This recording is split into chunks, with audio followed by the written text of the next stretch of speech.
This is the Golden Broom Podcast, bringing you the best coverage for all things college baseball, only on the Villains Media Network. Now introducing your hosts, Jay Johnson's Towel Boy Cody Slovinsky, Vandy Chris Keenhold, and Mr.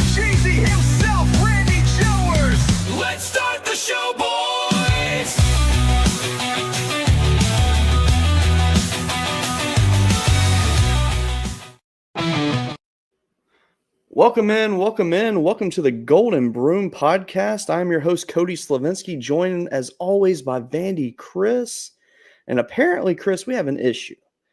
For some reason, when we go live, it does not go live on X the right way. So all our intro videos, it doesn't play. It only shows our ugly faces while we're just sitting here doing nothing. So that's really awkward and funny at the same time. So anyone that had to see that, I'm sorry. I don't know how to fix that because on our end, we're doing it the right way. The way it's distributing, totally different story. Also, sorry for my camera tonight. For some reason, it is acting choppy for some reason. I have not figured out why, but it is what it is. This probably won't be the longest show in the world, so I will give you the best content I can. Chris, how are you doing this week, my friend? I'm doing peachy to a degree. I like the word peachy. Expand on that. If I have another Vanderbilt fan come at me about why we suck, I may blow my top.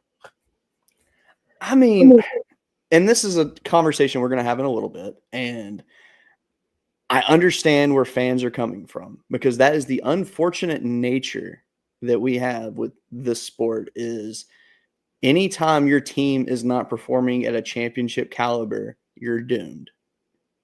In people's eyes that don't necessarily watch every game like we do. And that is unfortunate because, I mean, let's be real, Chris. We've watched thousands of games over the last decade easily.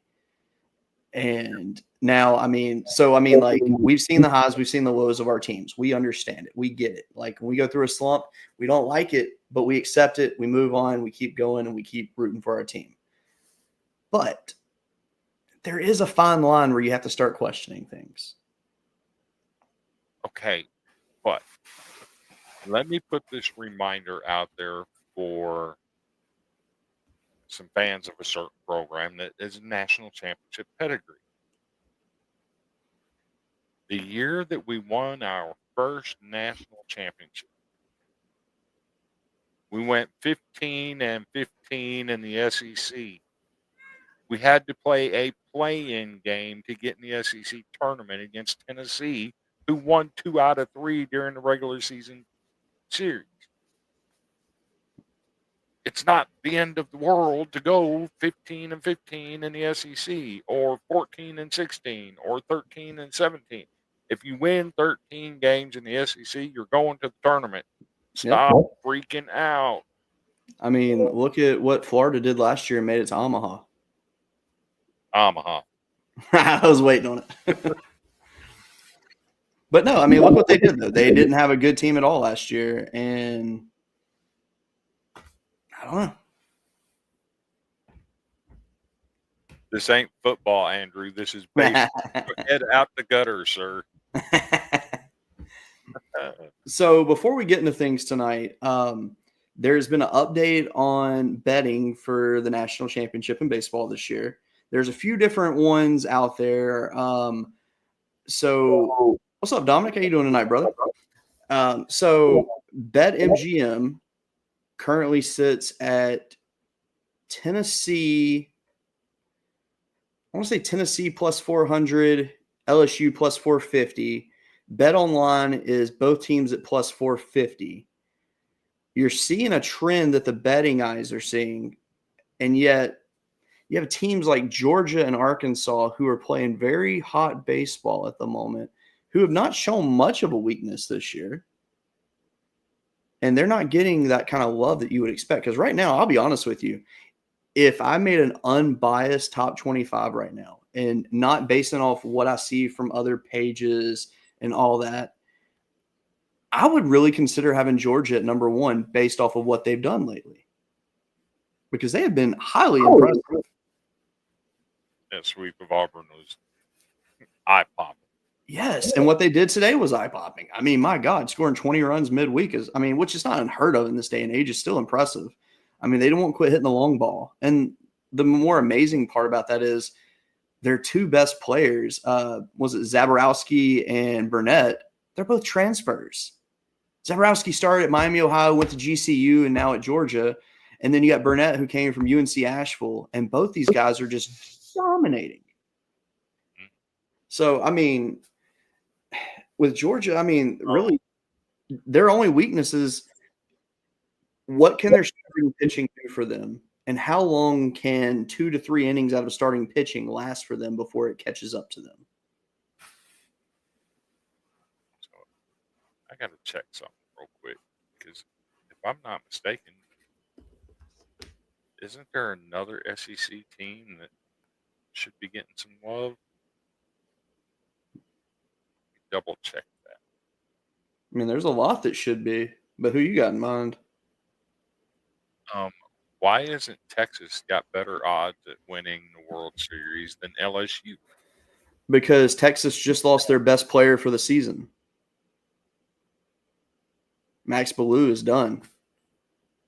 Without him, that roster struggles.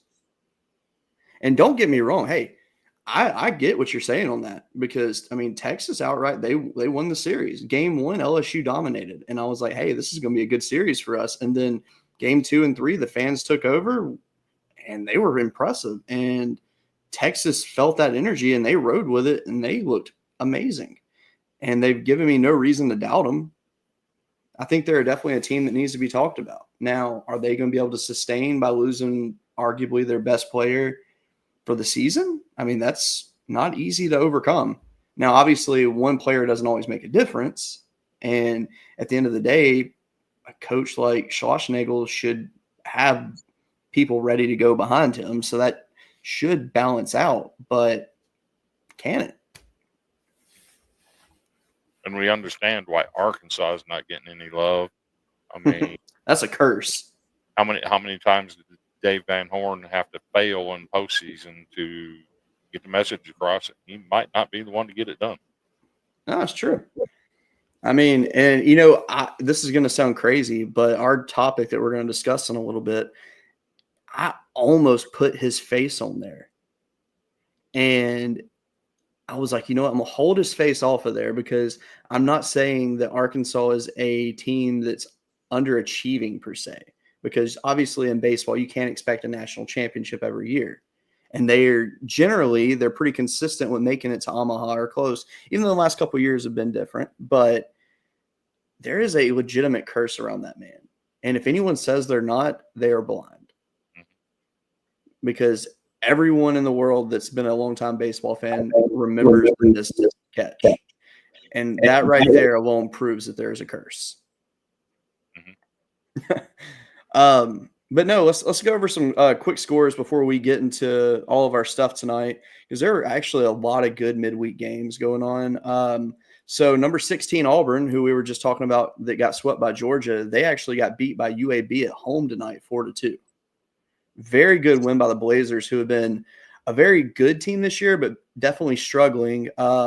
South Carolina, they beat Presbyterian in 7 innings, 11-1. Texas A&M, I understand Incarnate Word is not as good as they had been in the last couple seasons, but Texas A&M wins 21-1 today. Caden Sorrell is back for A&M. Let me see what he did today because, I mean, he started out, I believe he had a home run in his first at bat of the season. Oh, I take that back. He went 0 for 3 today. So he didn't have his best day, but okay. Box score makes a lot of sense. They had 12 walks and they had 13 hits. But either way, 21-1 for A&M.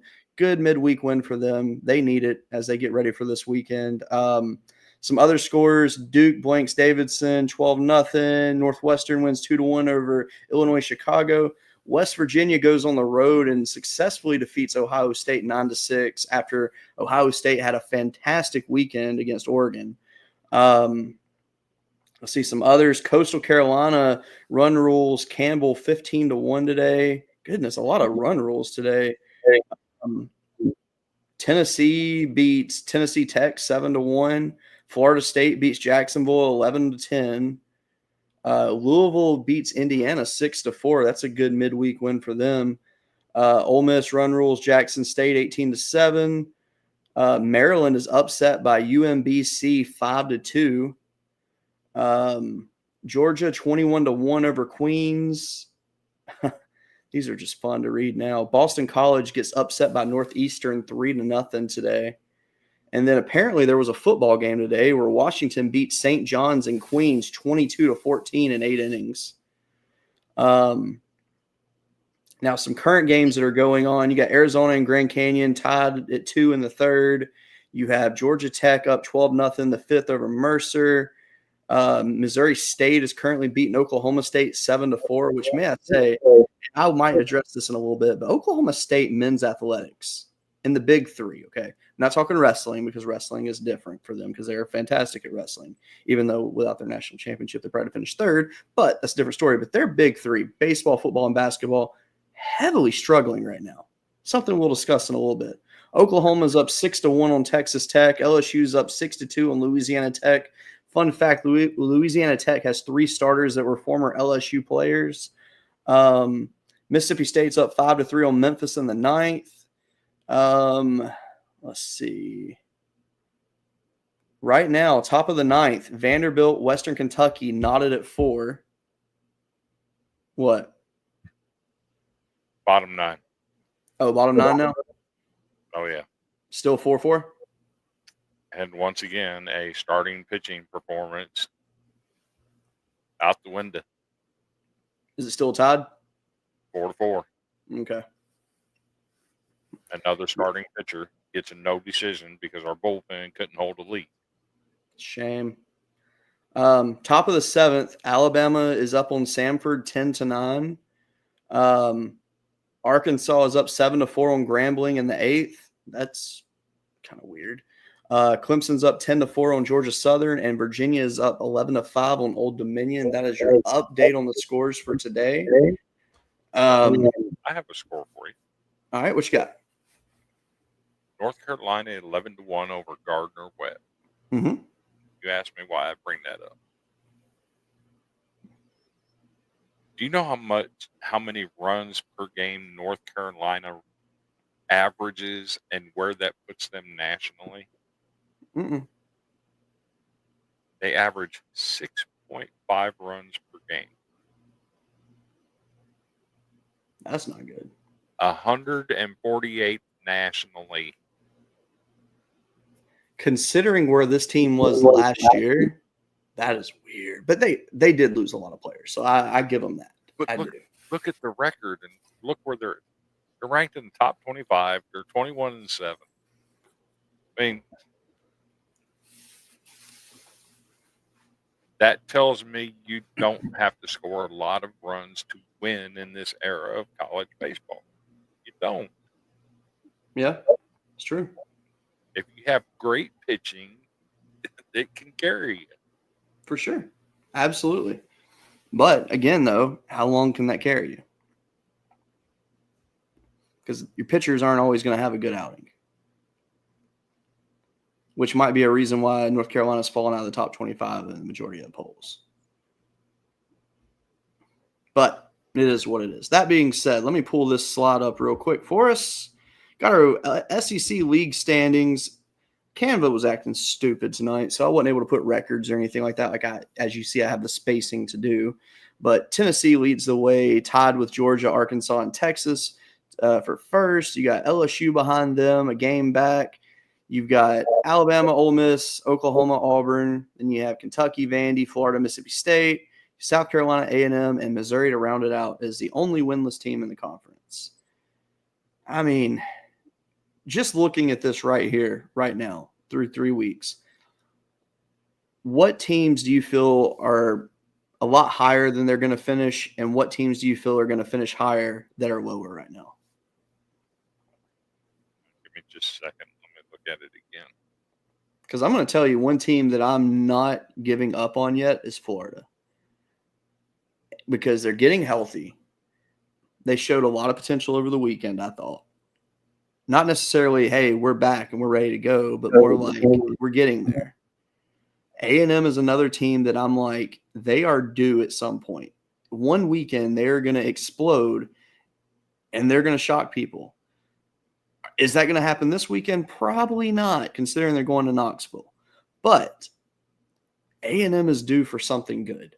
Their lineup's about as healthy as it can get at this point.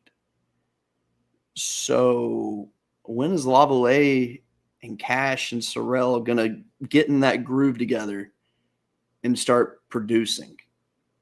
And then especially Caden Kent leading the way. I mean, at some point, that team is going to get in sync and click. But first, they got to quit fighting over, curfew, which is absolutely ridiculous. I think Ole Miss is a little bit higher than where they're going to actually finish. I'm with you on that one. Possibly Oklahoma. Okay.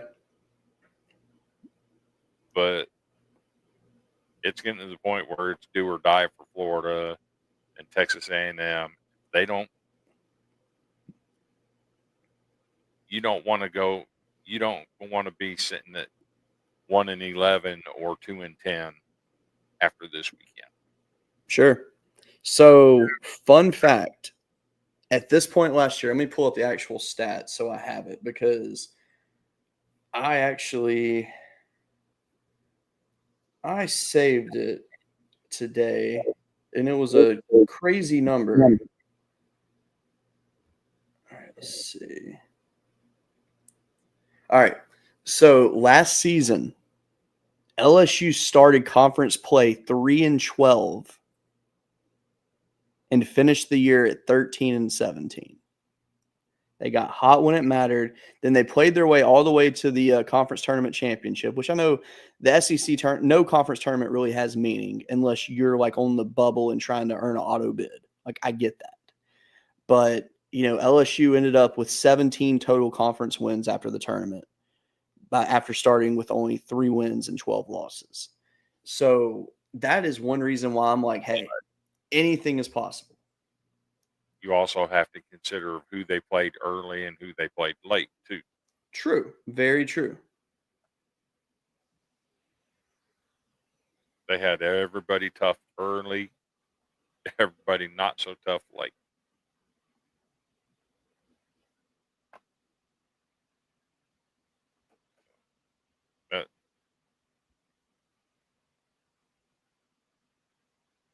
Hold on one second. So, as I said about Florida in the preseason, you don't lose your best player and get better. It's not always the case. You don't lose your best player and get better. I mean, sometimes you can. You don't lose a guy like Cags and get better. You just don't.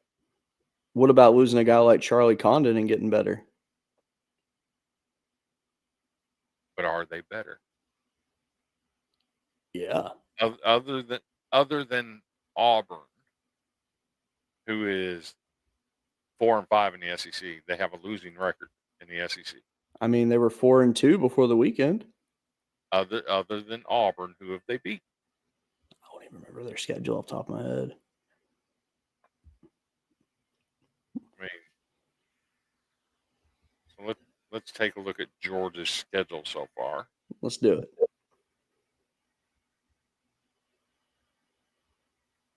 Kentucky. Okay, that's a solid series win. It's actually not. Sure it is. It's not. Kentucky's 17-9, and they're not good in the SEC. What's their SEC record? They're 4-5. Okay. They would be 4, like they would have a little bit of a better record had they not played Georgia. I give them. Florida's got talent, but it's not working down there. They're 20-11. They're 1-8 in the SEC. Hey, Matt says don't be bad-mouthing Kentucky. Auburn, again, 4-5 in the SEC, 20-9 overall. We're going to find out a lot about Georgia this weekend. Oh, for sure. Absolutely. It's actually probably the best matchup in the country this weekend. And while I'm at it, I'm glad Matt brought it up. Don't be bad-mouthing Kentucky. I will badmouth Kentucky because their coach 100% was stalling this weekend against Texas A&M. Do you blame him? They had a big lead and it was getting close to the curfew. Do it. Why not?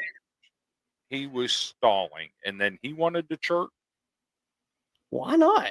I would have done the same thing. He was stalling.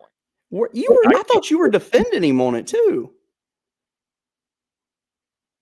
How was I defending? He was stalling. Michael Early had every right to chirp at him. So if someone chirps at you, aren't you going to chirp back? Well, not if I'm causing the reason for the chirp. I mean, I still would chirp back. I mean, why not? And I'll say this too. Kentucky and their antics of getting on the railing and doing all their craziness during the ball games. SEC umpires, you need to do better, because if you're not going to call Georgia for it, don't be calling other teams for it. That's fair.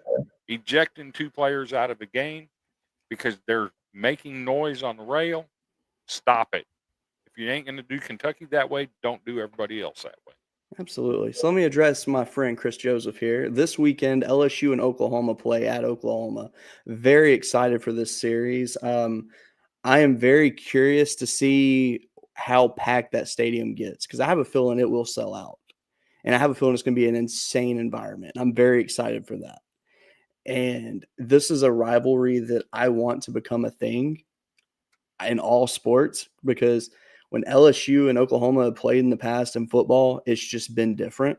Obviously, both times they've played in the last 20 years has been with championship implications on the line. So that is a reason behind it. But I just feel like that would just be such a good rivalry. And it's one that I feel is needed. And I want it more than anything. So here you go right here. Section 405, right field section. See, that's what I like. I love those kind of sections. I like the loudness, the rowdiness, the cockiness. Like, I love that about baseball. And that's what I want to see. I need to see it. And seeing this weekend, I really hope that we get to see Cam Johnson hit the mound for Oklahoma, and not in I just want to see my players light him up. No, I want to. This is going to sound weird as an LSU fan, but I want to see Cam Johnson get on that mound this weekend at some point. I hope he gets to play. I do. I'm not sure if he will, because I know that he's had some throwing issues lately, but yes, I'm going to address that in a second, actually, because that is a very good point. But no, Cam Johnson, he's a kid that he needs that one outing just to get his head above water and make him, confident in his stuff again. And I feel like the best team to do it against is your former team. But then again, he could crumble under that pressure. I don't know, but I would like to see him get a chance. But seeing the Witherspoon twins this weekend pitching against Cade Anderson, and I guess one might go against Shores instead of Ianson. I'm not sure how they're going to adjust their pitching and how that goes. But either way, I think that's going to be some electric matchups. I'm excited to see really – I want to see that. I can't get the closer's name out of my mind. I forget his last name off the top of my head. Is it Crooks? Is that his last name? I believe it is, maybe. But I'm ready to see him go. I'm ready to see Zach Cowan get out there. I'm ready to see Kason Evans get out there.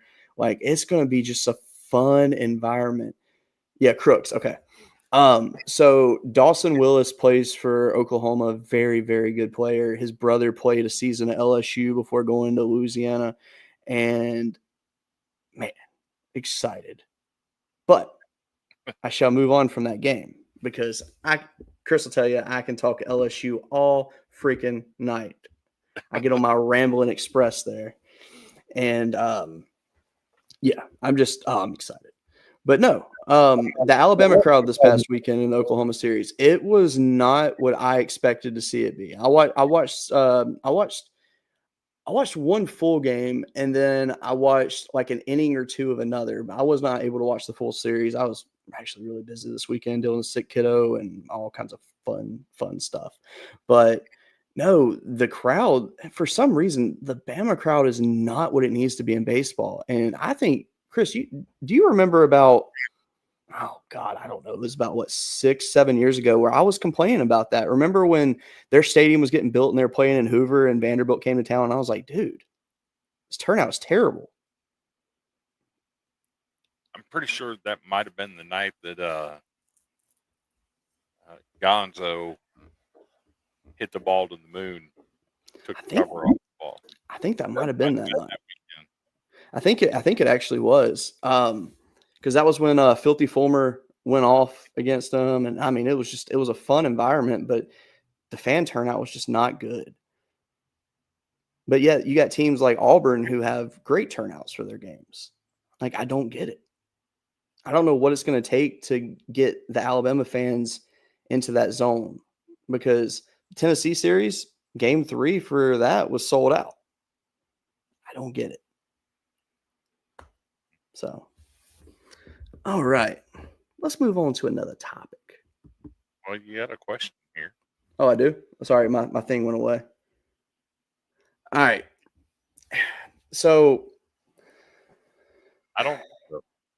So repeating as national champions in baseball is probably the hardest thing in all of sports. I'd say it's harder than basketball, honestly, because I mean, all the games you have to play to get there. And I mean, we've seen it in the past. We've seen what South Carolina do it. We've seen LSU do it. Like, we've seen teams do it. But I don't know. I'm still like, I know Tennessee is a good team, and I can't take anything away from that team. They are very good. But I'm not sure if they're as good as last year. So here's the thing. There's a couple teams on the radar that I think could be a problem for Tennessee. Sure. While I don't think Penn State has pitching, Penn State can rip the cover off of baseball. They can. And if they get into a series with Tennessee, anything's possible. Is it giving you Notre Dame vibes? The way they hit the ball, I could see that it's going to be the first 1-15 and is going to win that series. I could see that. Another team I think could give Tennessee fits is Georgia Tech. Now, they give me Notre Dame vibes. Georgia Tech is a team, too, that they're very good, but they're also, I feel like they're not hitting their potential yet. Right. And that scares me. And I'm not saying these teams will beat Tennessee. I'm just saying I think they're matchup problems. Sure. Because of the way they hit the ball. Yeah, I mean, let's be real. I mean, I think a team like Georgia, I think a team like LSU, I think a team like Texas, I think a team like Oklahoma, I think all those teams would definitely give them fits. I mean, Alabama gave Tennessee all they could handle. I mean, it clearly was not enough, but I mean, they were in it the whole series essentially. A team like Florida State, when they officially get things together, because they've been struggling a little bit lately, not in terms of like I'd be scared about it, but like they just haven't played to what many would think they should play at that type of level. Mm-hmm. And then you got these dark horse teams too, though. You've got, a UCLA up right now that's looking good. You got, UCI. You got Oregon State. What's up, Terry? How you doing, buddy? Speaking of UCLA. Yeah, I'm about to say, yeah. Congrats on your boys, man. They've been playing some really good baseball. Remember, there was somebody who said UCLA could be one of those teams from Pac-12 to make some noise in the Big Ten. Mm-hmm. Yeah, and I mean, yeah, and you got to think too. I mean, with UCLA, with their storied past and all that, I mean, it's not a surprise. That being said, Stanford, on the other hand, good Lord, talking about going super high to super low, super fast. And then you got a team like Virginia who did the same thing. They started very high in the rankings and they just started to drop off, and then they get hot again all of a sudden, and then I don't know what to make of that team. But these rankings, like, I mean, I see these teams, I get it. That being said, why is Kansas State ranked and Kansas is not? I think they voted for the wrong team. I'm thinking that too, because look, I don't care what anybody says. The Jayhawks are legit this year. They're a very good team. And I'll tell you another team too to keep your dang eyes on this year is Iowa. What the heck is happening there? They're playing good baseball. It's weird. It's like I said, there's no in between with this team. There's no like squeak bys. It's either they're going to beat the snot out of you or you're going to beat the snot out of them. There is no in between. And right now, they're beating the snot out of people, and I respect it. The reason Kansas State is ranked and Kansas isn't is Kansas State is 8-1 in the Big 12, while Kansas is 6-3. Okay. Can you tell me something that Kansas State, and LSU have in common?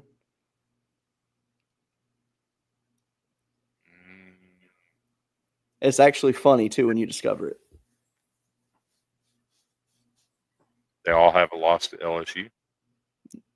No, LSU is one of the three teams. Say what? LSU, Kansas, and Kansas State all have something in common this year, and it's hilarious what that thing is. Lost to Omaha. Yes. Is that not an impressive resume to have? I mean, when you're 8-17, you got to hold on to something, right? Can you say that that's 3 of your 8 wins? I mean, my God. But yeah, I mean, these rankings, I mean, I don't see anything that's out of line here. I'm surprised DBU's in the top 20 right now because they've kind of been a little bit inconsistent lately. I would drop them a little bit lower. Wake Forest, are they in these? No, Wake Forest is out. Okay, good. I was going to say, I wouldn't have Wake ranked because they looked really bad over the weekend. Virginia Tech, I did see one of their pitchers went down with injury, by the way. I might get my wish, Cody. What's that? For 4 years, I've been saying North Dakota State. They play all these tough out-of-conference games, and it makes them look like they're absolutely horrible.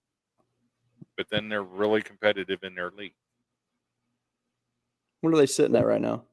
Did you know that currently they are 6-2 in the Summit League, sitting in second place? Oh my gosh. With an That's awesome.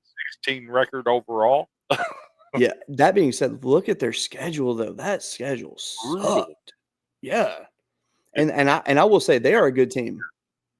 It's like that every year. Absolutely. And you know, they came to Baton Rouge and they gave LSU hell both nights they played. And I mean, obviously I know it's a midweek, so you're not going to see LSU's best pitching go against them. But they were game. Yeah. So them being 6-2 does not surprise me at all. Very good team. Very, very good team. I've been wanting them to win their conference tournament and get in the dance. Just because. Oh, for sure. For sure. So I'm going to ask you this one question. Is Alabama about to become Alabama soon? Like, are we trending that way yet? Are you going to go to that direction? Because I'm starting to think it's about to happen. I mean, probably. And that's not a knock to them, by the way, because just because I say Alabama's going to be Alabama doesn't mean they're not going to make the tournament. Because I very much think they're going to make the tournament.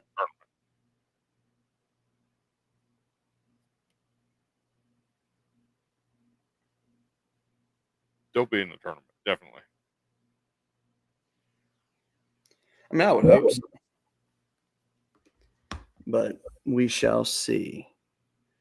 All right. I tell you what, Chris, let's take a quick break real quick, 30-second break, just to pay some bills, as they say.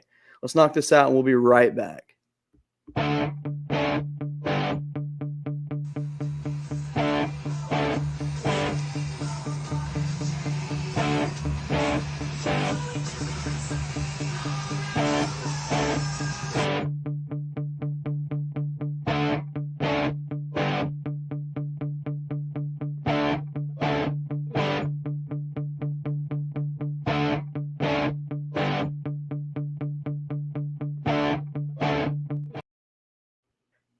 So as you see it, go see Jimbo Redden in Anderson, South Carolina. If you are in that neck of the woods for a tattoo, If you need a sample of his work, just inbox Andrew Anderson. He can send you pictures of his complete body because he is tatted up like a fool right now, and I love it. But he wears that man's artwork proudly. And also, let's give a shout out to our main sponsor, Chinook Seedery. Best seeds ever. Use promo code GOLDENBROOM. Ooh, almost went back to the old school. To get 10% off of your purchase. Again, promo code GOLDENBROOM to get 10% off of your purchase. Best seeds ever. I prefer the Parmesan pepper lately, though. That's been my real go-to. I'm a Hatch chili guy, but Parmesan pepper's been hitting the spot. So I mentioned Penn State earlier. Yes. They put up 14 runs today. That makes the 15th time in 27 games that they've scored 10 or more runs. I mean, that's all right. Do you still have their schedule up by chance? Penn State? Yeah. All right. What do they look like in there? They've had a couple games where they've kind of struggled lately. Who are those against?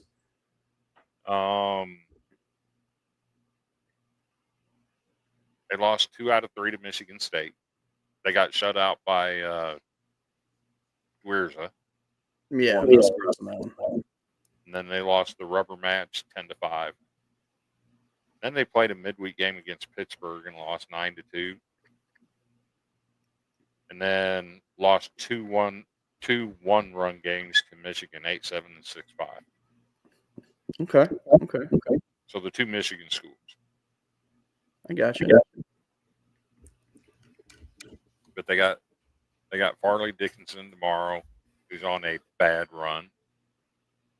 And then this weekend they got a 3-game set with Minnesota, and they should sweep that. They should, yes. Okay, good to know. Very excited to see that one happen. I see Vanderbilt has gone into extra innings with Western Kentucky. Runners at first and third in the bottom of the 10th with 1 out. There you go. That's what you want to hear. Let's see if some small ball can win the game. Okay, let me ask you. First and third, 1 out, extra innings. Do you do the suicides? Do you do the bunt? Second, third, Mendez stole second. I mean, do you just slap a bunt down the third base line right here and go for it? Wait, who's on third?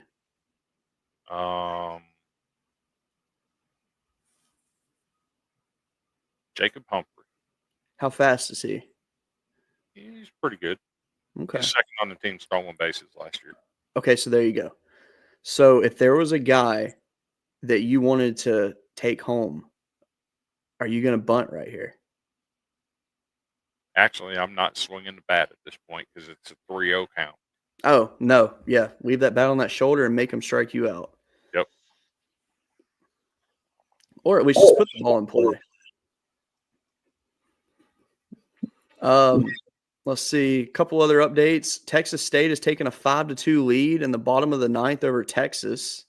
That's a big one for them. To be fair, that's like the Super Bowl for Texas State. You go to the dish and you do that. Come on. I mean, that's huge. Oklahoma's up 6-3 now on Texas Tech. Let's see if there's any other things that stick out currently. I'm not seeing anything. There you go. Game over. What ended up happening? Sack fly? R.J. Austin singled the second. Oof. So basically what you're saying is there's a second baseman overthinking the play right there, and it didn't work in his favor. I don't know what happened because it doesn't say it was a fielder's choice to second. It says he singled the second. So I'm assuming he must have bobbled that sucker. So actually, check it out real quick. I'll show you my little thing here that I like doing.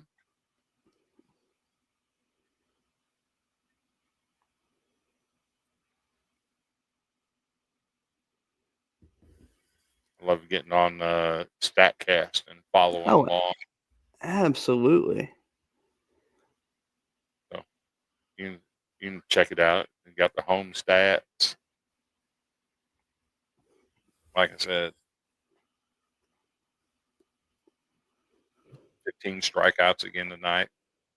That's good stuff. Only 2 walks. That right there is a very, very good sign. Because that is where my tonight, to say the And you least. look at the visitor stats.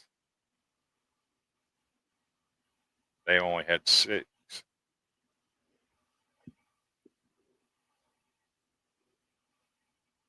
Then you can go into a comparison. Vanderbilt struck out looking, reached on an air. Excuse me. Vanderbilt was 3 of 8 with runners in scoring position.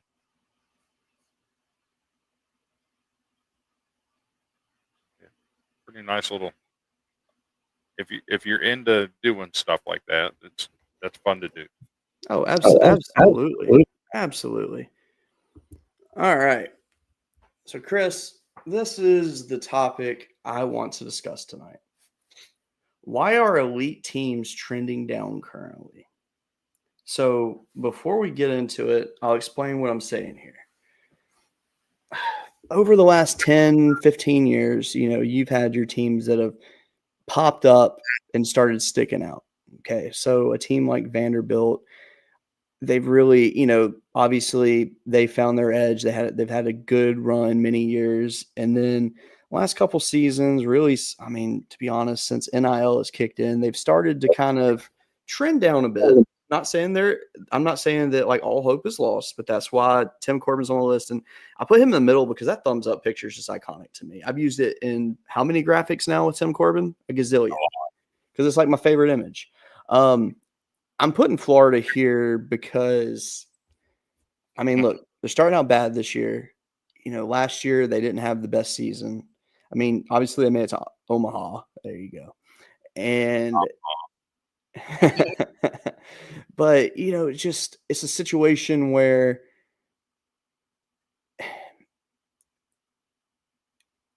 are they, I don't want to misword what I'm about to say here about Florida because I respect the Florida program. Don't get me wrong. O'Sullivan's a very good coach. He's very consistent, but it's just changed for them. And I know this year they're dealing with a lot of injuries, so they're going downhill. Now you got, you got Chris Lamonis at Mississippi State, who he got a national championship, which was great for the program, much needed. And then it just has not looked very good since. And there's been hope for the team over the last couple of years, but it's just really fallen short of the expectations that have been set at Mississippi State and where they should be, especially with the stadium that they have, the impressive fan base that they have. I mean, because let's be real, it's the mecca of college baseball. It's the coolest stadium to go to currently. And I mean, Left Field Lounge is, it's iconic. I mean, it gets no better than that. And then you got poor Paul Maneri over there, who I like finding frustrating photos of him. I don't know why, but look, a few seasons ago, he was a head coach at LSU. He retired. And let's be real, I'm never going to buy the retirement thing. I do not. But, he had the itch to come back. He came back. He took over South Carolina, which, hey, I don't blame him. I would have taken that job too. I mean, South Carolina's a very good job. Was it the right hire? Probably not. Now, if he's hired for like an AD role or something like that, absolutely. But I feel like that I respect Paul Maneri because he didn't harm LSU's baseball program. He kept it in a consistent pace. He fell short a lot, but he kept it at a very consistent pace, recruited a lot of really good players, and had a lot of really good teams over the years. But I feel like the game has passed the man by. Then you got Michael Early, first-year head coach.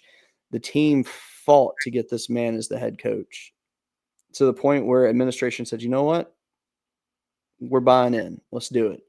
And unfortunately, A&M had to go through some injuries this year, losing Caden Sorrell, losing Graham Grahovic. I mean, yes, Sorrell is back now. He just came back. But, I mean, when you lose two really good players like that, and even with, really good transfers like Gavin Cash coming in, and then you already have, Jace Lavallee, who's arguably the best player in college baseball.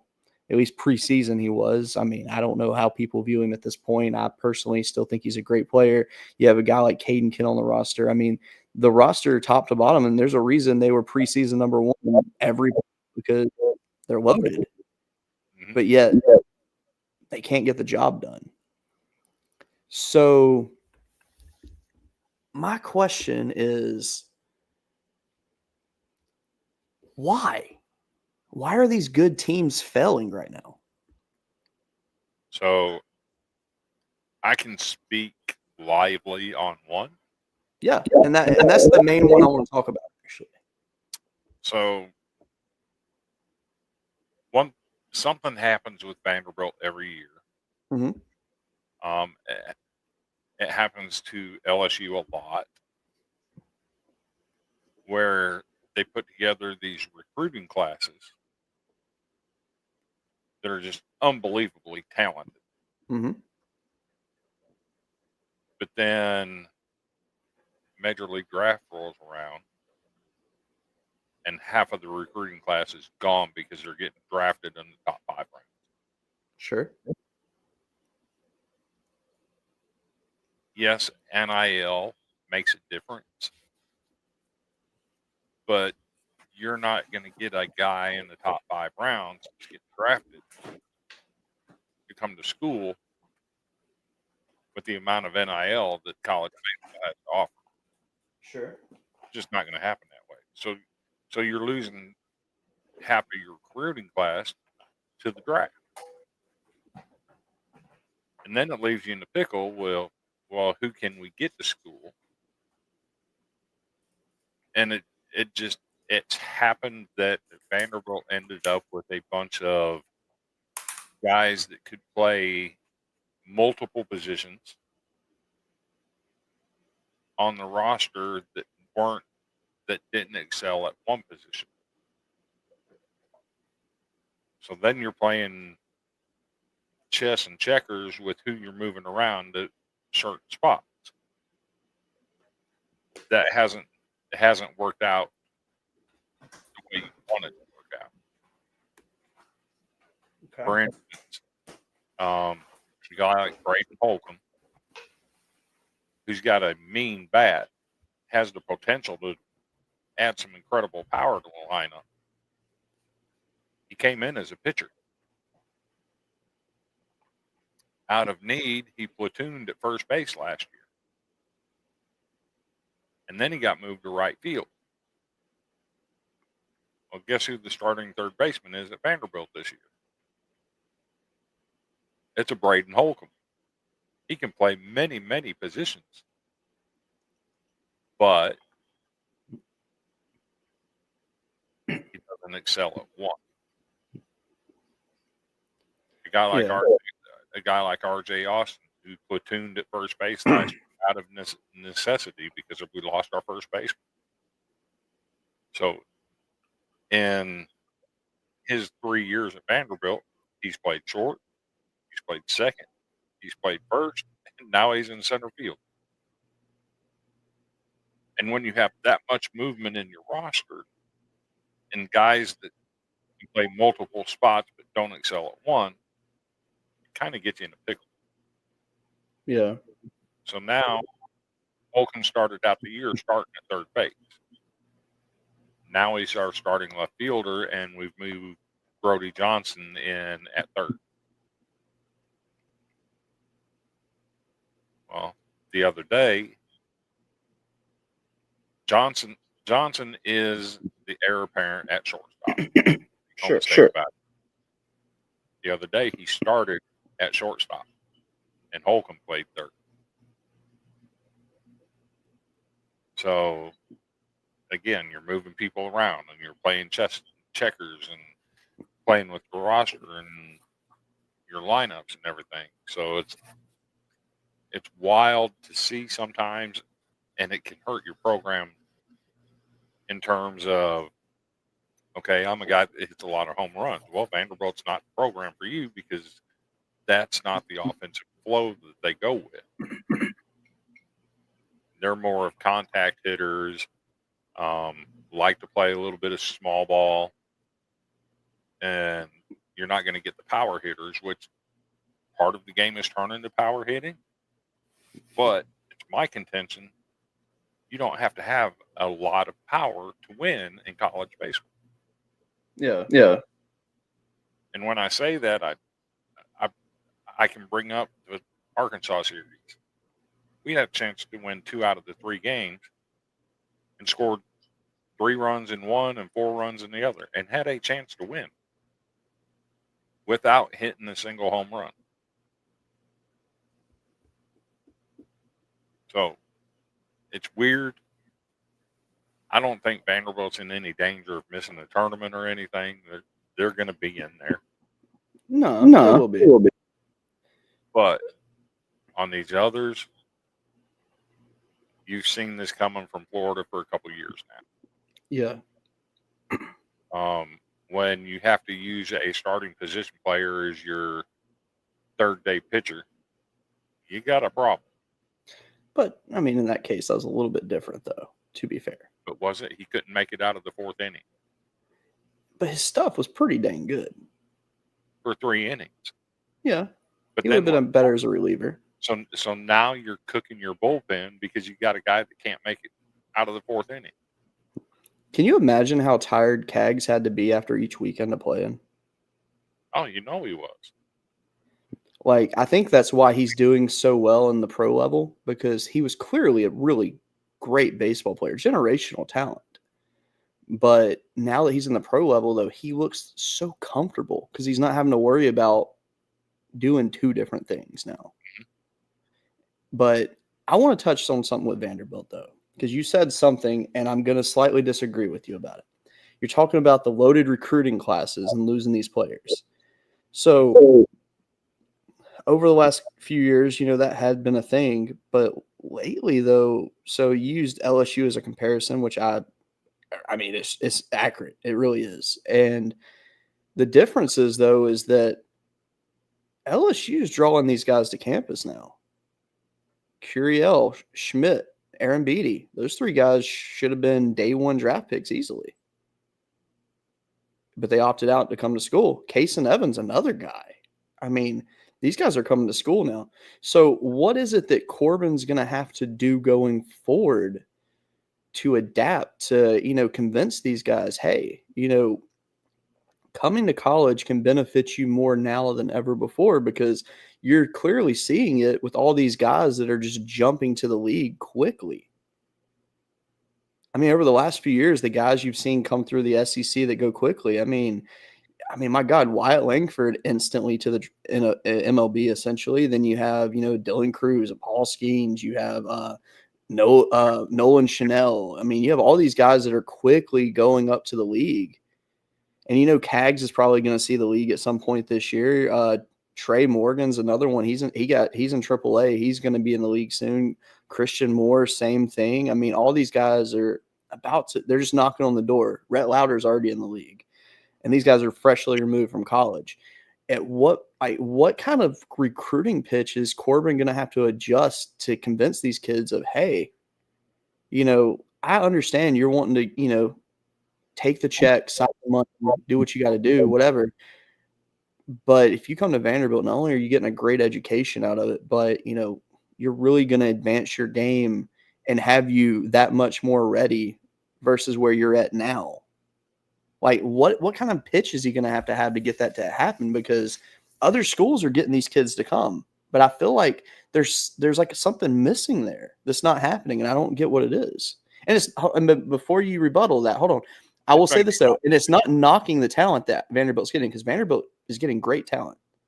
Great talent. So, but what's going to have to be adjusted, I guess, is my question. So first off, this has been a 15-year problem at Vanderbilt, losing the kids in the draft. Sure. I think it's a recruiting route.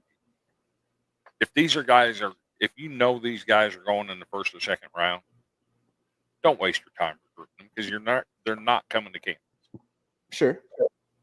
But if you're projected 3rd to 5th round, it's time to bring all hands on deck. And when I say all hands on deck, I'm calling on David Price. I'm calling on Pedro Alvarez. I'm calling on Dansby Swanson. I'm calling on these guys. I'm calling on Walker Buehler. I'm calling on these guys. Come talk to these recruits. Show them. You go to Vanderbilt, you develop yourself, and you're going to be here for a long time in the league. That's a good point you make too, because like when you see other schools. So again, I'm going to use my own school as an example because it's easier to do. But so like we have past players that were formerly in the league. Mikey Matuk, for example. Okay, he has his show Mic'd Up, very popular. Jared Mitchell's on there, who was also a very highly drafted player, made it to the show. I mean, so these guys, they talk to these guys. They're involved in the program. You see a lot of players come back and be part of it. Why is it that you don't see these past players? And it's not just Vanderbilt that's happening to. This is a lot of schools. So that's the misnomer about Vanderbilt. All these guys do come back and work out at Vanderbilt. They're part of the program. They come back and work. But you got to get them involved in recruiting too. Yeah, 100% agreed. I mean, even if it's just like a little text message, hey man, saw your game over the weekend. Great stuff, man. Looking forward to having you at Vandy kind of thing before they, make their decision. Like something like that. Yeah. Or a guy like Yaz. Mm-hmm. Okay. Mike Yastrzemski has been a consistent ball player for 7 years in the major leagues. Mm-hmm. Came to Vanderbilt as a favor for his dad because he knew Coach Corbin. Corbin brought his kid in and gave him a chance. That worked out pretty good. And he's developed over the years into a solid major league player. Yeah. I mean, the best example too, I mean, look what David Price did at Vanderbilt. I mean, that was one of the most impressive things. I mean, my God. Kumar, Jack. Yes. All in here and have them start talking to these kids and saying, hey, if you come, you can do what we've done. Yes. But I guess that my big question to all this right here, though, is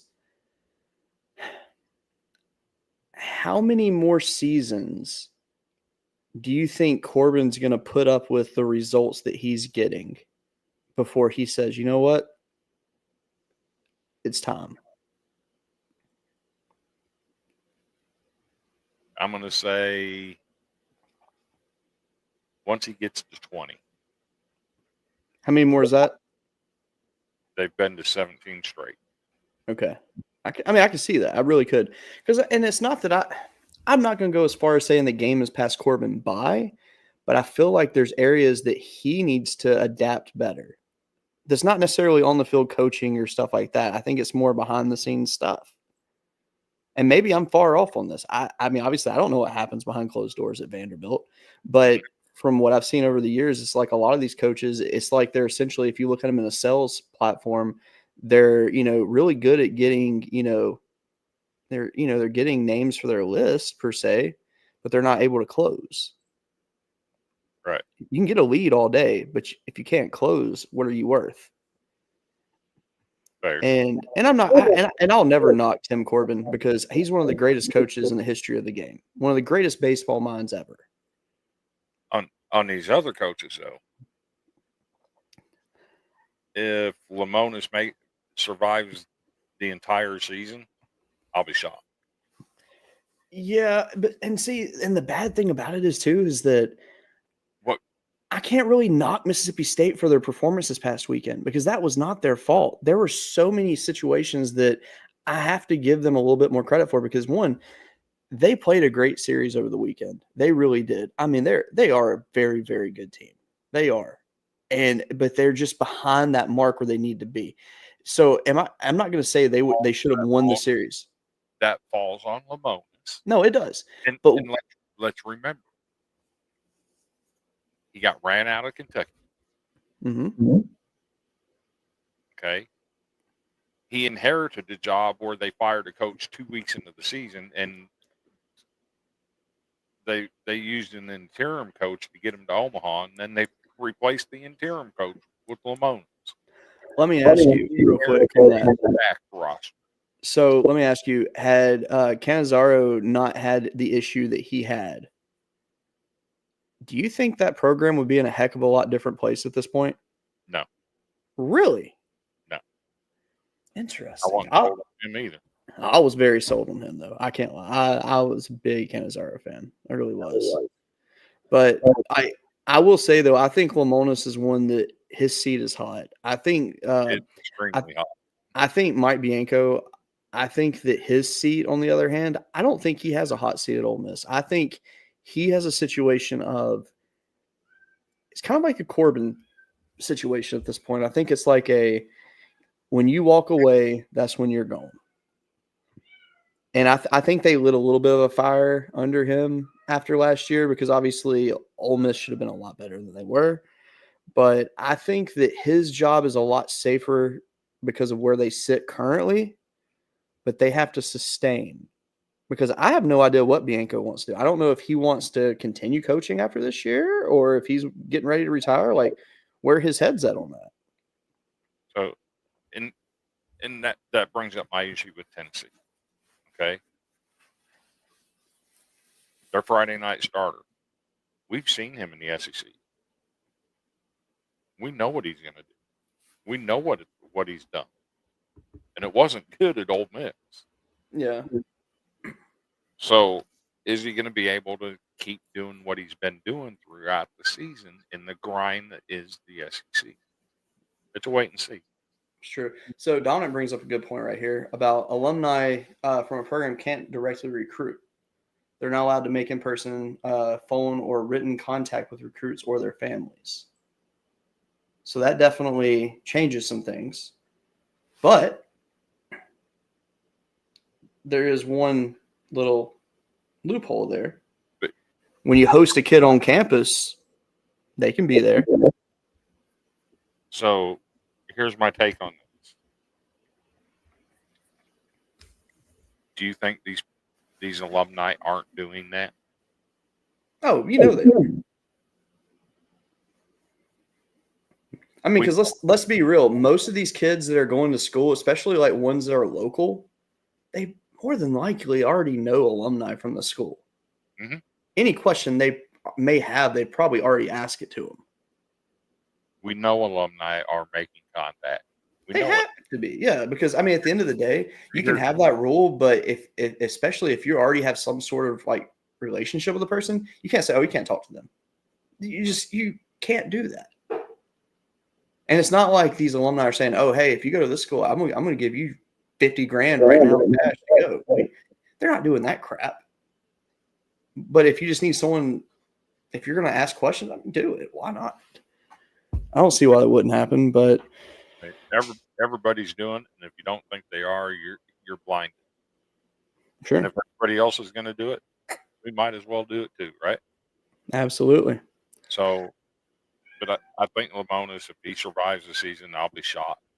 I don't see him making it to the final weekend on early. I'm more concerned now than ever. I think they give him 2 years. Okay.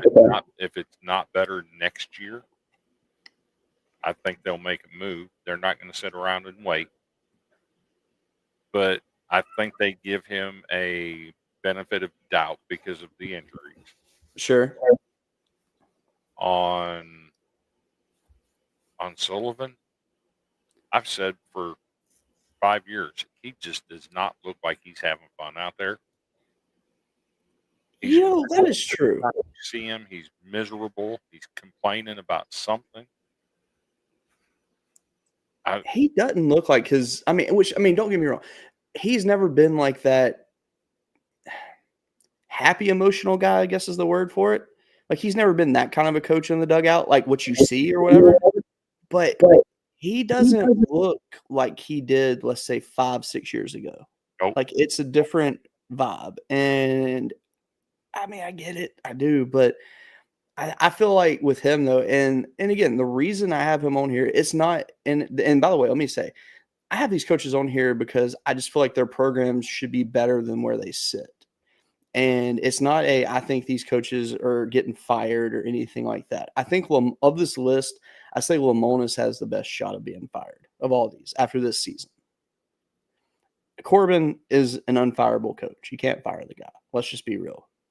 I think, honestly, he would fire the AD before she fired him. So you say Lamonis is in most danger. I don't think he is. I don't think he's the most dangerous one on here. Really? I don't think Maneri makes it.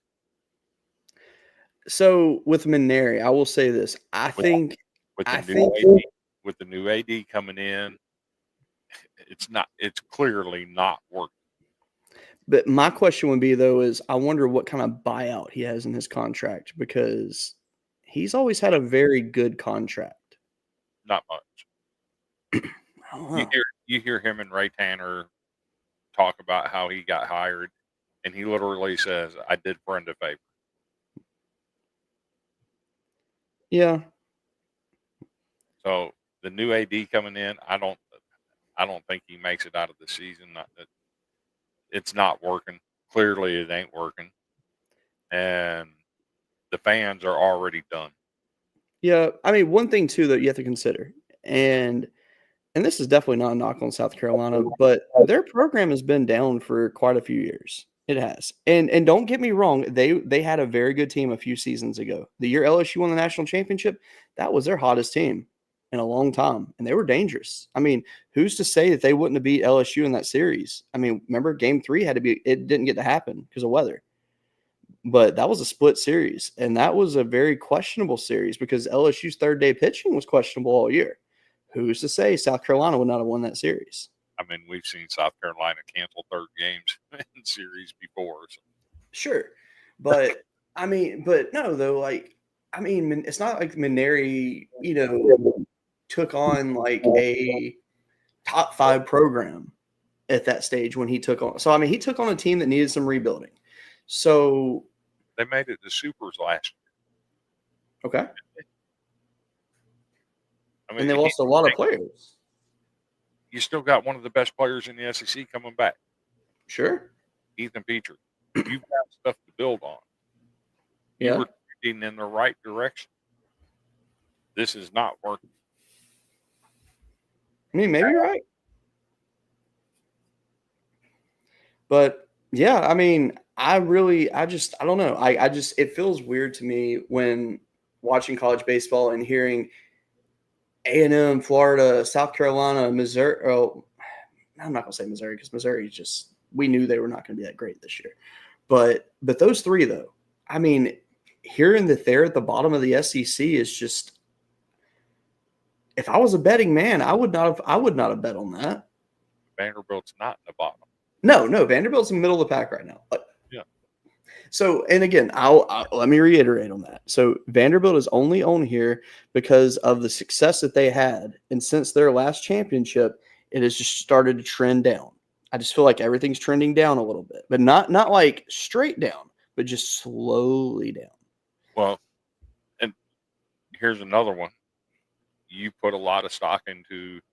We did have a first round draft pick that Mhm. came to school instead of going to the draft. Mm-hmm. Enrolled early as a 17-year-old. Became the youngest player to ever start a College World Series game. And he flamed out. And then he was gone after 2 years. Yep. And never amounted to anything at his next school. Yep. And you have a miss that bad, it affects a lot of things. True. Wait, who are you talking about? Christian Little. Oh, I thought that's who you were talking about, and I was waiting on that one. That he's a kid that I still I don't understand how it never worked out for him. Like, I understand the behind the scenes factors, I get that, but like all the talent in the world, and it just never got together for him. I can tell you firsthand what it was. Oh, I know you can, but we won't air that drama on the air. It's not But wrong. Fact is fact. He had too many people in his ear. yeah, I mean, because his biggest problem, like when he came to LSU, was he couldn't. He couldn't consistently stay in the strike zone, and then he would have to force strikes. And when he would do that, his location was just projectable at that point, and he would allow base hits. If he had a runner on base, he couldn't focus on the pitch. Yeah. But beyond the play on the field, I can tell you from firsthand He had people in his ear that had 100% affected him.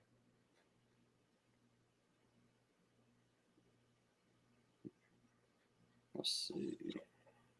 It is what it is. Like I said, when you have a miss that bad, it affects a lot of different things. So you have a miss that bad, it absolutely affected the entire pitching staff because now you're having to shuffle guys around. Well, one interesting thing that you will see for Christian Little this year is you will get to see his first professional experience. He hasn't been assigned to his minor league team for the year yet.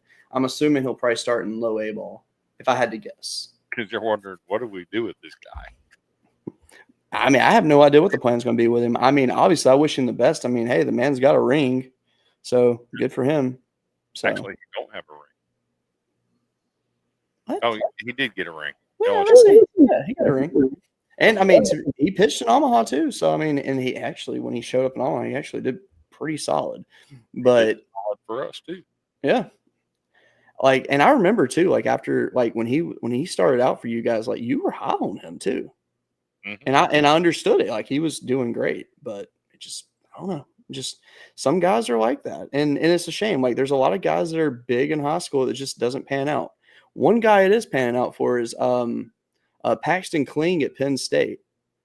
You know, number one recruit in the state of Pennsylvania, arguably would have been a first-round draft pick coming out of high school, maybe second round, decides to go to college. He never found his groove at his first school. He just wasn't really consistent. Then he transfers back home and looks like a completely different ball player and definitely played himself up into at least I'd say a top 7 round pick, at least at this point, if not better, by the time it's all said and done. And here's another one in the transfer portal. There's a myth that Corbin won't use the portal, which is not true at all. No, not at all, especially now. Half of our positional starters at Vanderbilt this year came from the transfer portal. We have guys that started all of last year that are on the bench and can't see the field, can't get on the field because we brought in transfers. So this idea that Corbin is not playing the portal game is just not true. But, you know what he needs? He needs a recruiting expert on his staff. He needs a guy like Cam Hamsley on there to go recruit for him. Hey, I tell you what, I'll be honest with you. The D1 school that takes that man will be getting a gym. Tell me, because let's be real. He is probably one of the most relatable guys you will ever talk to. I got to see him in action. You did. Yeah. I know. I wish I could have. So tell me. Let's talk about that real quick. Tell me a little about your experience getting to watch them in person. I got to see him play against a pitcher that's being recruited by Tennessee. High-end guy, was really good. They lost the game 2-1. But they were competitive.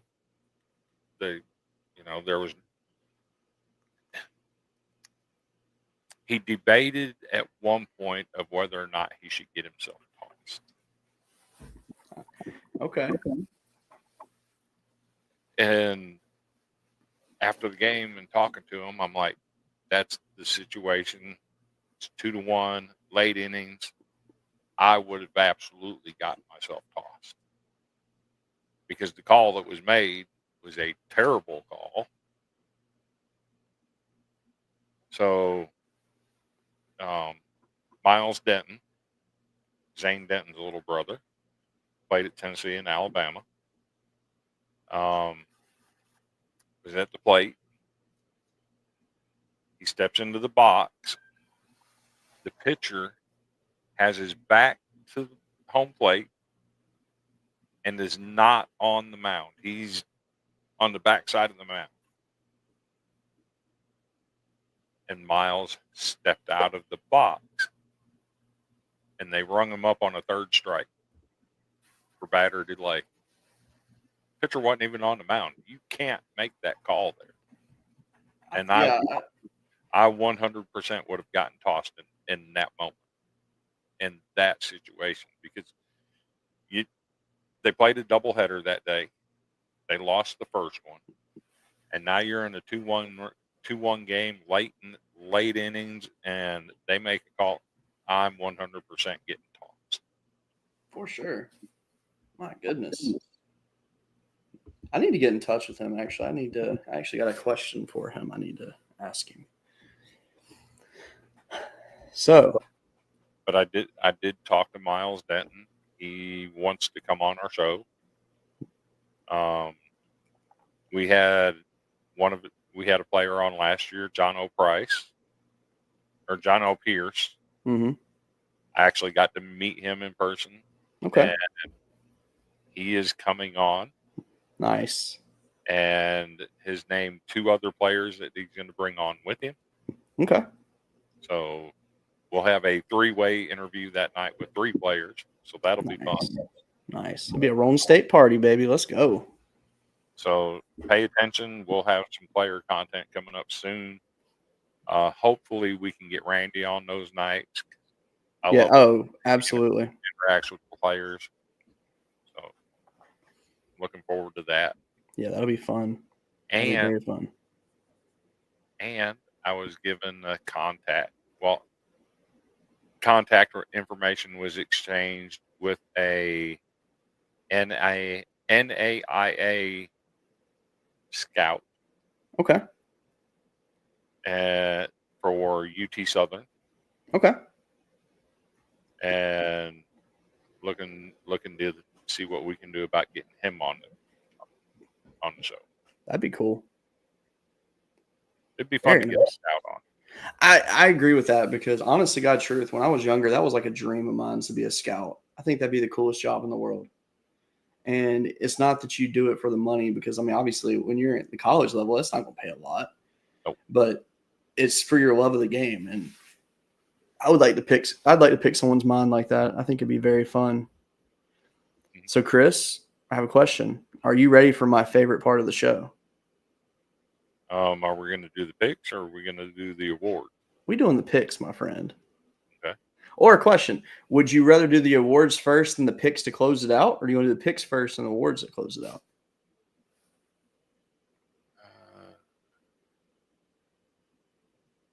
Let's go with the awards. Okay. Which, I mean, to be fair, one of the awards, we've kind of already addressed it in a way. So, yeah. But let's go ahead and do this one. The JockStrap Award, presented by no one, because Dude Wipes will not contact us back. Come on, guys. Come on. You're being what your product cleans right now. Hook us up. We don't even want anything in return. We just want to be able to use your name on here. It's not that hard. I don't even want any money out of it. I just want to be able to say, yes, you can use my logo. That's all I need. That being said, the Dirty JockStrap Award presented to the team that stunk it up this week, aka you probably got swept or you just made yourself look like a fool. Now, the team that won this week, I did vote for them, but I kind of regret it, and I'll explain it once they're revealed. South Carolina Gamecocks. Chris, before we address why they're on here, let me say this. I watched every game of their series against Tennessee this weekend. I watched all 9 innings. You know, that team played very hard. They were game in all 3 of those games. It's not like they got dominated. They really fought back in every single game. They made every single game a legit fought game. So I'm not going to fully say that they played terrible, because they didn't. Tennessee just happened to do what they do. Mm-hmm. But things ain't trending well for South Carolina. Nope. So it's rightfully so to be on here. Lost 7 straight games. Yeah. And it's a shame, because anyone that watched that series at Tennessee would be able to tell you that there's a lot of potential there with the team. Tons. But they just ain't got it. Nope. And I hate to say that, because, I mean, even when Maneri was at LSU, I mean, it wasn't that bad. So to give people an idea of the competition that South Carolina had this week. Yes. One of the teams that was nominated, they absolutely had a bad week. When I say that,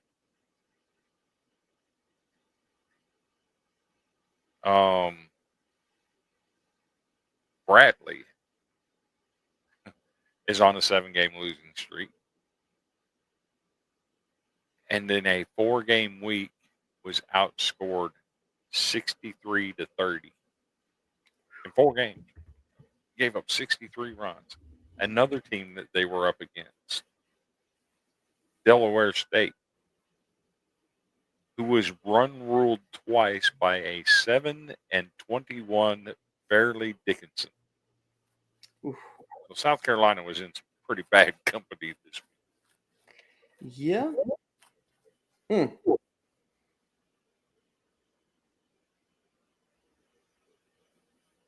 So, and to give everybody the process, we'll go through. We have a baseball chat. There's 9 of us in it, and we'll nominate teams that we think are deserving of these awards, and all 9 of us will vote on it. And the vote came out South Carolina this week. It did. How many voted for? Find out where the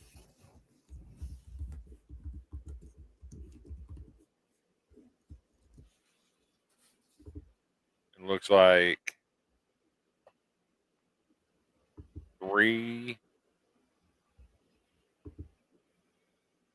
4 went for South Carolina, 2 went for Oregon, and 1 went for Bradley, and I'm not sure who the other vote went to. So, yeah. Gotcha. It was a fun vote. We like doing this stuff. Oh, absolutely. All right. Let's move on to the big one, the Golden Broom Award. The award for the team that won their midweek and swept their series on the weekend, voted on by the administrative team from College Baseball Smack, presented to you by Chinook Seedery. So to remind you, use promo code Golden Broom for 10% off of your order. I highly recommend just doing the sample pack so you can find your. If you already know what you like, then order what you want. But just do the sampler; it's absolutely worth it. So, Chris, how close was the Golden Broom voting this week? The Broom voting went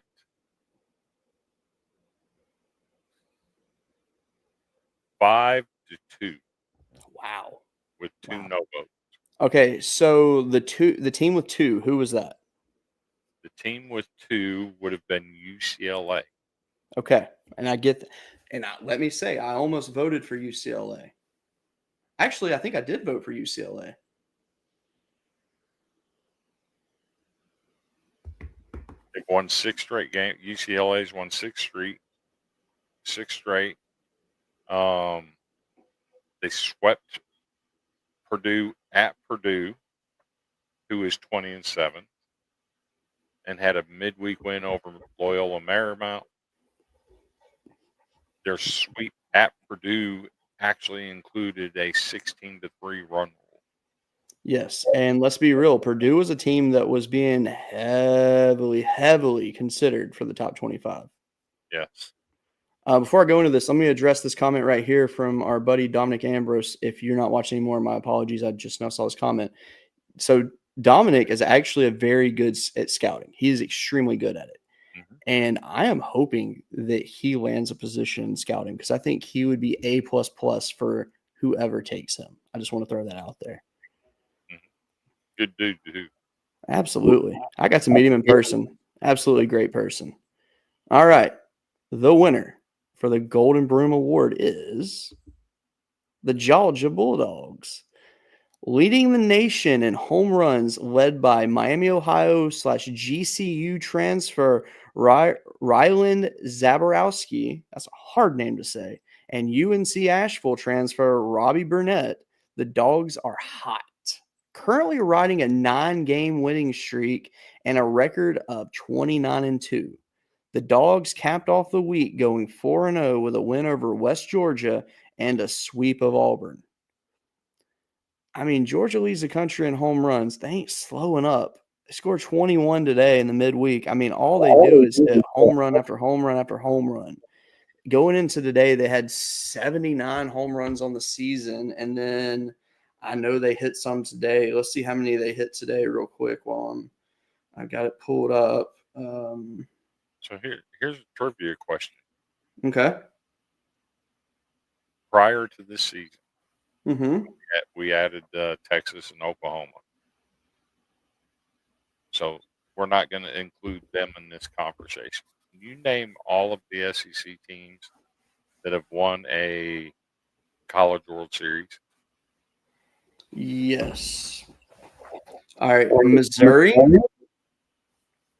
Georgia, Florida, South Carolina, Tennessee, Mississippi State, Ole Miss, LSU,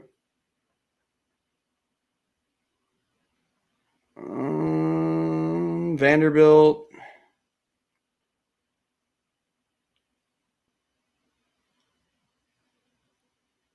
Did Kentucky win one way back in the day? No. They didn't? Okay. Then I think that's it. Who'd I forget? That's all of them. Okay. A lot of people leave off Missouri and Georgia because they don't remember it happening.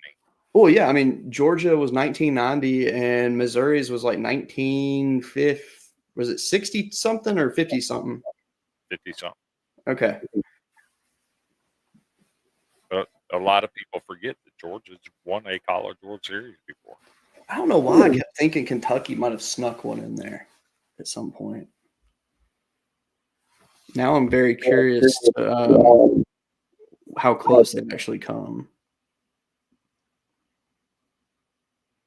Because I know that they've had to come really close because there's no reason they wouldn't be on there. Oh. They've been to Omaha one time. Yeah. Wow. I'm actually extremely shocked by Kentucky's baseball history. I've never went to Wikipedia for Kentucky baseball. 129 seasons and 9 NCAA tournament appearances. I had no idea. But since 2017, they've won 3 regionals and made it to Omaha once. So, wow. Yep. That legitimately blows my mind.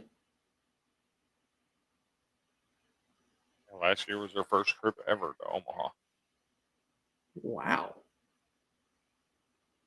I mean, hey, they recorded a win in Omaha, so that works out. Remember what I said last year, that this year was not going to be the same for Kentucky because they were losing so much talent. Sure. It was going to be a rebuilding season for them. And I made a statement that I thought their head coach should have been hired somewhere else. Yeah. I think he should have gotten a job at Texas A&M. He would have been a perfect fit for that club. I will say I agree with that because if there's a guy that's good at making a team come together like that, it's Nick Mingione. There's no question about it. Because, I mean, let's be real. This team this year, while they're not performing like last year's was, they're pretty tight. I'm about to say they're performing better than what many thought they would be doing at this point. Yep. So there's that. So I got to give them the props there. All right. So that right there is your awards. Now let me get to the big one to close our show out. The weekly pick'em. Always a fun one. I mean, if you look at this, though, I mean, there's some fun series. So, I mean, off the bat, I mean, we can go ahead and eliminate a couple of things. Okay. Missouri, Arkansas. Arkansas should handily win this series, if not sweep it. This should not be an issue for Arkansas. I mean, I think that's the easiest one to go ahead and knock out of the way right there. Now, let's get to ones that are like they could call some you never know what could happen type situations. Look, on paper from what's happened, Tennessee should run all over A&M. They should. But can this be the week that Texas A&M plays like the team that was preseason number 1? Is the big question. I'm not going to say they're going to do it. I'm not calling upset there. But wouldn't the best way to turn your season around as a first-year coach be to go to the number 1 school in the country's stadium and win the series? I mean, if there was ever a moment, this is it for them to do it. I mean, now this isn't their make or break in the season. I mean, let's just be real. It's not. Because they're expected to lose this series 100%. But you just never know. You have the iron. What do you call it? Okay. I mean, I can see it. You have the iron. Do you call it the Iron Diamond or do you just call it the Iron Bowl in baseball? Like, what do you call that series? Because it's not a bowl game. You don't call it anything because Yeah. So Alabama-Auburn, that's going to be a fun series because Auburn has performed over expectations this year, I feel like. Alabama, same situation, 2 teams that are solid. I think that's going to be a very good and tight series. I think Mississippi State and South Carolina is going to be a good series to determine who shoots down and who shoots up. Vanderbilt and Florida might be one of the better series in the country this weekend, actually. I think you're going to learn a lot about Vanderbilt, really. I mean, having to go on the road to Florida, that's not an easy task. And Florida's getting healthier and healthier. So can Florida put it together, or is their bullpen going to let them down again?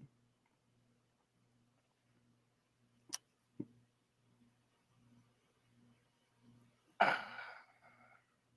don't think Florida's getting healthy.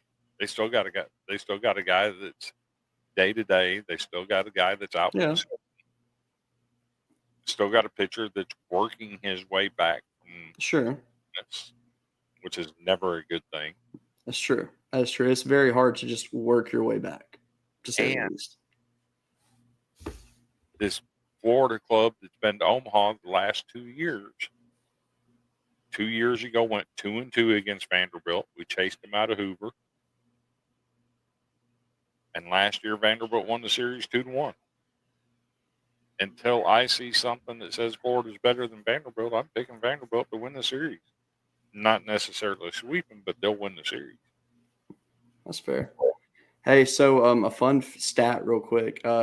Tennessee used 11 pitchers today against Tennessee Tech. A.J. Russell threw 1 inning. He allowed 1 hit and had 2 strikeouts, 12 pitches. 11 were strikes, by the way. So that means so far his body of work this year is 2 innings pitched, 1 hit, 5 strikeouts. No walks. That's pretty dang good, if you ask me. So I'm going to go with the Arkansas sweep. Yep. A Tennessee sweep. Okay. Auburn wins 2 out of 3. Okay. Oklahoma wins 2 out of 3. You can go to hell, Chris. Mississippi State 2 out of 3. Okay. Georgia 2 out of 3. Vanderbilt 2 out of 3. Ole Miss, I think they sweep. So I have Okay. 3 sweeps. 3 winners at home and 2 winners on the road. Okay. So for me, I'm going to agree with Arkansas sweeping Missouri. I think that's just common knowledge. When it comes to the Texas and Georgia series,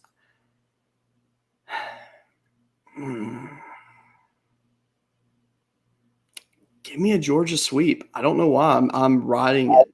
Georgia hit 5 more home runs tonight. They're sitting at 84 now in the season. Keep the momentum going. Why not? Give me a Georgia sweep. I just think it's too tough to go in there and sweep Texas at the is. Oh, no, I mean, I agree. But hey, why not? I'm not paid to do this, so why not take a risk? You mean I'm not getting paid? I'm sorry that I ran out of checks, man. I can't cut one this week. I'm sorry. um, Tennessee, give me Tennessee in 2 out of 3 with Aggies being very tight in the series.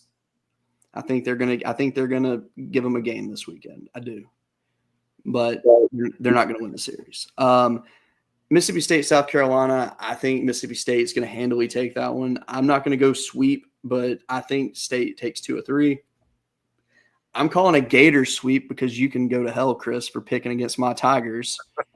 No, in all seriousness, though, I think this can be a bounce back week for Florida. I've noticed their growth over the weeks. I think that they are gonna. I think this could be a weekend that Florida could finally break out and look good. But in all seriousness, though, I think Vandy probably takes 2 or 3 in that one at least. I think it'll be a very good competitive series. But I don't know. I feel like Vanderbilt's more cohesive than Florida at this stage. So I'm going to ride with Vanderbilt now. But if this was later in the season, I think I would probably roll Florida actually. But I'll go Vanderbilt this week. Alabama Auburn. I think it being at Auburn is going to be fun. I think that Justin LeBron, I know he got injured last week in the Oklahoma series and he played the next day, but let's be real, he wasn't 100% in that game. I still think that Alabama is going to be very good in this series. Their pitching, though, that's the problem. And you saw it firsthand with Auburn. They can hit. They can hit very well. They can get on base. They're good at that.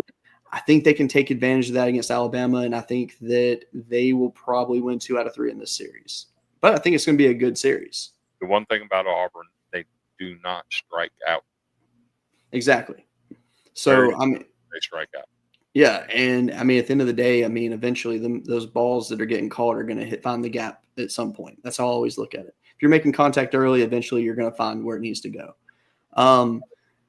Ole Miss and Kentucky, I feel like this matchup is a matchup of 2 actually very closely matched teams. I don't think it being at Kentucky makes any difference. No disrespect to Kentucky at all, but I think Ole Miss is just a little bit better than them at this point. So I think Ole Miss is gonna. I think it's gonna be one of those situations where Kentucky might win a game and make you think they're going to take the series, but I think Ole Miss is going to ultimately take it 2 or 3. LSU and Oklahoma, on the other hand, this is a series I've actually had circled since preseason. Like, I'm excited about this series, not just because my friend Chris Joseph is an Oklahoma fan, but just in general because I look forward to the matchup. I think the pitching matchup is going to say a lot. I mean, the one time you've seen LSU on the road, it was at Texas, and game 1 they were dialed in, but game 2 and 3 the crowd got to them. If the Oklahoma crowd shows up and can take over and really make some momentum there, it's going to be a game changer. I'm taking LSU 2 or 3 this weekend, but if Oklahoma were to take the series, I would not be surprised. And I hate to say that, but until LSU proves me differently on the road, I can't show 100% confidence. Now, as a fan, we're winning all 3 games by run rule, but as common sense thinking, it's going to be a tight series. So, I mean, I don't see a lot of sweeps this weekend for me. I think that I don't know.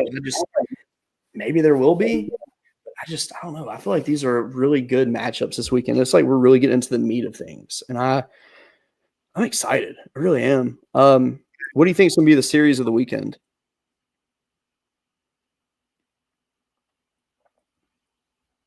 I think Florida, Vanderbilt stands out. Georgia, Texas stands out.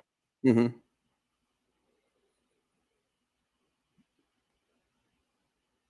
Now, if you want to see fireworks, probably Ole Miss and Kentucky. Yeah. But as far as being competitive series, probably Vandy, Florida, Georgia, and Texas. So here's a fun question for you. Who hits more home runs this weekend, Georgia or Tennessee?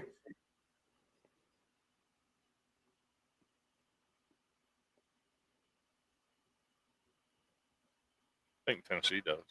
Okay. I like it. Is it because they're in their ballpark? Here's Ryan Prager's been good for A&M. Has he though? But but he's not throwing strikeouts. I'm about to say he's not who he was on paper coming into this season. His ERA is good. He's just not striking a lot of people out. They're making contact on him, but they're hitting it right at somebody. Yeah. So if Tennessee makes contact on Prager, it's going to be a problem. I got you. Well, there you go. All right. Well, Chris, let me ask you, man, what's your final thoughts this week before we head into a fun weekend of games? My final thoughts, I hadn't really put anything to it. We need followers. We do. Our Facebook page is at 89. We need to get it to 100. Agreed. Whoever becomes that person who is number 100 will have the option to choose between an aerial photo of an in-game at Yankee Stadium at night or a Bryce Harper poster. You get your choice. No purchase necessary. Just like our page and follow. There you go. And get a free poster out of the deal. Your choice. We need to build up our following a little bit again. Yep. Ran into some issues that we won't discuss. Since we changed the name, we have to build it back up. Got some player interviews coming up. Probably some more coaches, maybe a scout. Looking forward. We got some great content planned for you. So stay Absolutely. tuned. Like our Facebook page. Follow us on all the socials. Facebook, YouTube, Twitter. I think we even have a TikTok and an Instagram. So get out there and follow us on our socials. I keep forgetting I can go live. I need to do that. So, well, all right. My final thoughts are: thank you guys for watching tonight. We had a good turnout in here. Thanks for the good comments tonight. I hope you enjoy the games this weekend. We'll be back next Tuesday, ready to talk some ball. That's all I really got. So have a good evening. We'll see you next week. And hey, if you see us on social media, give us a follow. If you see us talking on X, comment back. We'll chat with whatever you want to talk about. So have a good one. And enjoy your night.